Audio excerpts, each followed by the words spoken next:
চল চল চল, ঘরে ফিরতে হবে, সন্ধ্যা লেগে গেল। আমার না খুব পানি তেষ্টা পেয়েছে, আমাকে একটু পানি খাওয়াবে? পানি খেতে ইচ্ছে হলে কুয়ো থেকে তুলে খেয়ে যান, আমরা যাচ্ছি এখান থেকে। আরে একটু পানি চাইলাম, তাও আমাকে দিল না। আর কত নিচুতে পানি। বাবা তুমি একটা পাত্র দাও, উনি পানি কি করে খাবে? এই চুপ কর তো, তোকে এত ভাবতে হবে না। আমি বরং এই বালতিটা ওনাকে দিয়ে আসি। এই নিন বাবা, আপনি ছোট বালতি থেকে পানি তুলে তারপর পানি পান করবেন। আরে সত্যি তোমরা অনেক ভালো। আরে বালতিটা কোথায় গেল? আরে ওটা গেলটা কোথায়? এই আমার বালতি ওনাকে কেন দিয়েছিস? আমি আমার বালতি ফিরিয়ে নিয়ে চলে যাচ্ছি। দেখে নিও, তোমার বাবা নিজেই আমাকে পানি দিতে আসবে। এখনই আমার কথা মিলে যাবে, উনি আমাকে পানি দেয়নি না। বাবা এই নিন, তাড়াতাড়ি পানি খান, তাড়াতাড়ি পানি খান।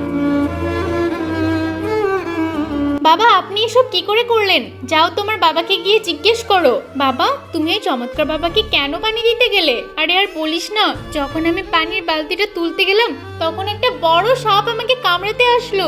তুমি খুব ভালো করেছো বালতিটা দিয়ে।